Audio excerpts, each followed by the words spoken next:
Today, we're going to tape a hockey stick blade using the same method as one of the best goal scorers in the NHL, David Pastrnak. Let's go. The first thing we need is a hockey stick. This hockey stick that we will be using is the Pro Blackout Light Stick from HockeyStickMan.com with the P28 curve. It is similar to the toe curve used by Pastrnak, but not exactly the same. For the purposes of this video, it will do the job. The second thing that we need is some 1.5 inch black cloth tape. But wait, you're probably thinking, that's not black hockey tape, you idiot! Well, none of my local pro shops had the 1.5 inch black cloth tape in stock, nor would Amazon deliver it on time. It is what it is, but this does kind of make it a little bit easier to see whenever I'm taping a black hockey stick blade. Now let's get back to it. The last thing we need are scissors to trim up any of the unruly edges. This tape job might not need any, but if the tape is being unruly, you might just want to cut it instead of having to try and sit there and rip it as hard as you can. Before we put this together, here are the key components to this tape job. First, you'll start near the toe of the blade and end around the middle portion or a little bit further down. Second, he uses 1.5 inch black cloth tape.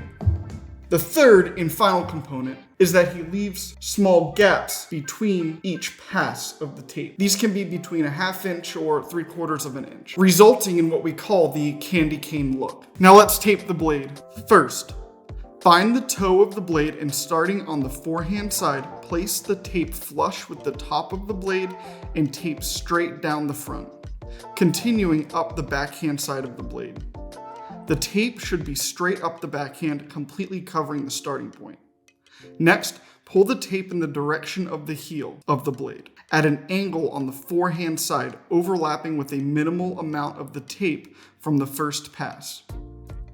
Now, go back up the backhand side and angle the tape to leave a gap between the first pass and the current pass. This is where Pasternak's unique tape job begins to take on the candy cane look. There should be a gap between 1/2 inch and 3/4 inch between the first pass and the second pass. Continue down the front side 2 more times.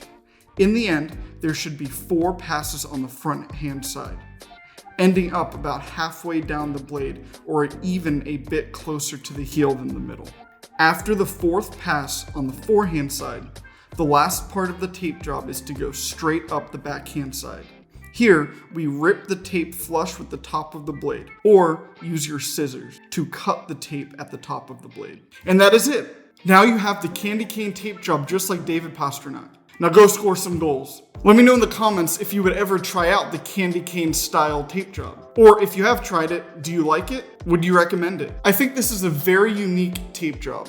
David Pastrnak has said that the less tape he uses, the more puck control he can feel. Additionally, he noted that when growing up, he had to pay for his own tape. So, he would use the minimal amount of tape needed because he did not have an endless supply of tape. Both of these points are very valid, the puck control and the money side of things. Personally, I would definitely try this out. And if you're struggling with being able to buy a lot of hockey tape, this also might be a good way for you to tape your stick. I hope you enjoyed learning how to tape your hockey stick like David Pastrnak. Don't forget to like, subscribe, and turn on notifications. Until next time.